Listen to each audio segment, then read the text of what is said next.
A controversial wrestler is being rehired by WWE. SummerSlam has broken multiple records, and Triple H has offered to help Elon Musk. Stay tuned for the news. So kicking things off with some controversy, Mike Johnson of PW Insider has said that over the past couple days he's heard some rumblings about a controversial return in WWE, and that controversial wrestler is possibly Nia Jax. She's not like most She's girls. not like most She's not girls. like most. I tell you what, though, I've been following Charlotte Flair on the Instagram for the last little while, and Charlotte's been helping Nia Jax lose a lot of weight. She's looking fantastic. She's looking fantastic. As Nia Jax. Well, potentially for an in-ring return. We saw at the Royal Rumble, of course, at the start of this year. It was a one-night return that I think a lot of people thought was going to lead to an actual run. I think there was even people speculating there was merch or something. She did, Gav. She had a T-shirt for a one-off Rumble return. It's unprecedented. It's weird, right?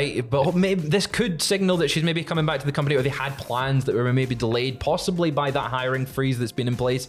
But yeah, PW Insider reporting that there's some rumblings. What would you like to see Nia Jax do if she does return?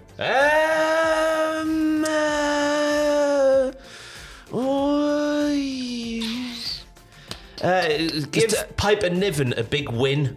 Because Piper Niven is better than her in her role. She is, isn't she? Yeah, so I would have her come in and attack Piper Niven, but then Piper Niven fight back and beat Nia Jax. I think you've booked it perfectly. That's the perfect booking. I don't know, because we've been everywhere with Nia Jax over the past however many years. It's been like 2016, I think she made her like sort of debut on the main roster. That summer draft of 2016. And since then we went everywhere. We had tag teams with Shayna Baszler and people like that overstayed their welcome because they were overbooked on every single show. We had the good story initially with Alexa Bliss where she was getting bullied, got the big win at WrestleMania, but then Alexa Bliss got the win at Money in the Bank the month after, which showed that the bully always wins.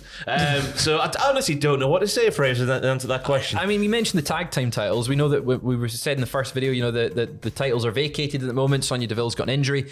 We could maybe see her get slotted into that just to fill up some numbers there. We know that clearly WWE like her if they're wanting to bring her back. It just feels a little bit unneeded. They've got quite a deep women's roster right now, especially in NXT.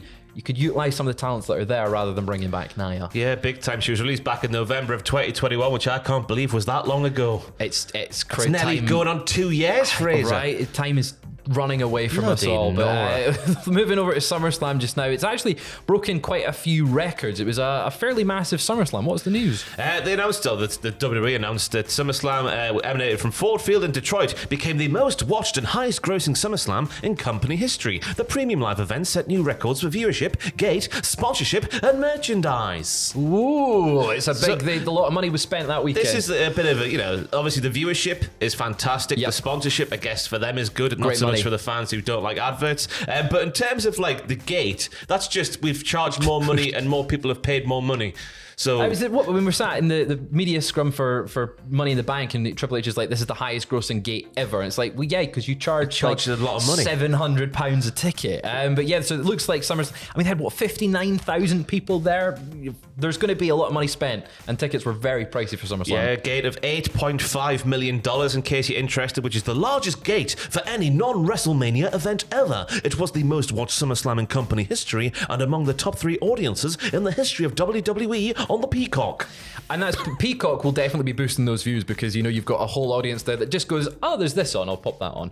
And it's I'm not surprised. WWE's on quite a roll this year. They're making a lot of money. They're making a lot of bank, as the kids like to say, cash. I think. But it's also in terms of revenue, in terms of for sponsorship, it was the biggest of any non-WrestleMania event ever, with $7 million, which was up 23% from 2022. Slim Jim, C4, and Rocket Mortgage were among the sponsors on the show, which I guess wasn't as egregious as we saw at WrestleMania, perhaps. I guess that's a positive to take from it, from a viewer's perspective. But still, when you've got all the adverts and all the long entrances and whatnot, and then Becky Lynch and Trish are getting kicked off the show, it's a bit... it's a bit annoying, isn't it? Yeah, especially... Did Bianca not come out with a can of the C4? She is hardcore. I was saying this on WTF Moments on the channel right now. She necked that fizzy can of drink mere moments before doing physical activity. It is tough. I necked one for a video once, and I was burping for hours. The fact Bianca didn't spew all over the ring is a modern day massive miracle. Props to her, massive props.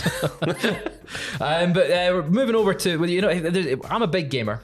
We like gaming. I'm a little gamer. You're a little gamer. You like a bit of football. I like a bit of the FIFA. I like a bit of the wrestling game as well. Well, there's a new wrestling. A bit of 2K as well. Oh, we love a bit of that. Well, a new wrestling game was meant to come out today. It was called WrestleQuest. It's from Megacat Studios. It's a little RPG, sort of role-playing, roguelite sort of game where it's turn-based. It looked really unique, and it had loads of involvement with like Jeff Jarrett. We had Jake the Snake Roberts, Macho Man. There was kind of all the wrestling legends in there, but unfortunately it's been delayed. It was literally meant to release about 10 hours ago. But it's been delayed 2 weeks, according to a statement from the publisher Skybound Game and Megacat Studios, which says, when performing final checks on one of their launch platforms, we discovered it was possible for players to lose their save progress while playing WrestleQuest on multiple different devices. It will now launch on the 22nd of August on PlayStation, Xbox, PC, iOS and Android, and you can play it on Netflix.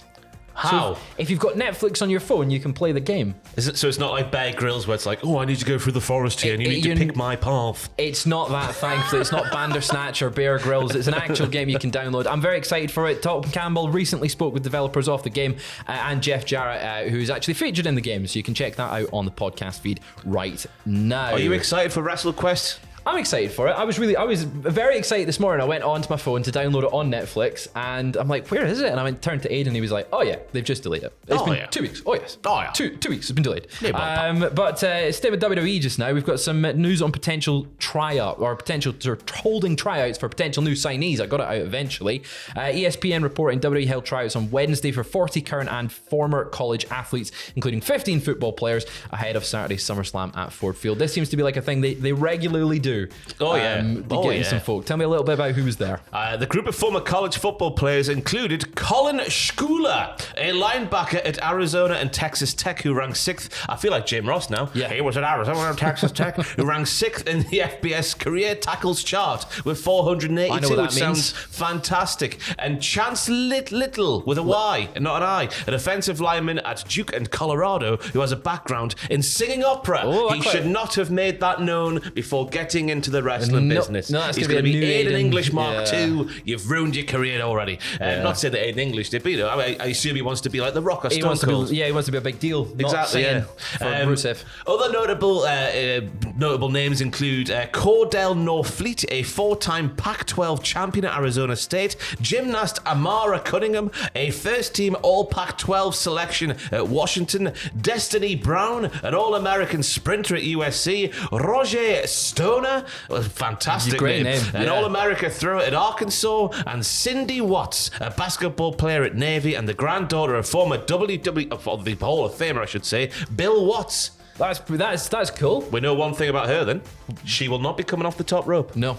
Banned it in WCW. It's not going to happen. Not going to happen. But yeah, I'm sure you'll see a crop of these names appear in NXT at some point. I mean, it's been, if you look at the likes of Sol Rucker and Tiffany Stratton, where they've taken, I don't know if they were both collegiate, but they certainly were involved in wrestling before being in NXT. They've been fantastic sort of like examples of what can happen if you just take a fantastic athlete and make them a wrestler instead of taking someone like, you know, Dragon Lee, I guess is a recent example, who's made their name outside the company, come into the company and done it. Well, you mentioned fantastic athletes making fantastic wrestlers, because one of them last night won the #1 contendership for the Intercontinental title. And it's a long time coming. It's Chad Gable. Speaking with Muscle Man Malcolm, Chad Gable revealed over the SummerSlam weekend that he's been asking to prove himself for a long time as a singles guy, and he's finally going to get that shot. He had that 5-minute beat-a-clock sprint match with Gunther the other week, and it was good. I hope they don't split him and Otis up good and proper, though, because one guy's going to have to turn heel and neither of them should be a heel. No, they just need to stay mates. That's really be like the New Day or the Usos. Yeah. No, that's a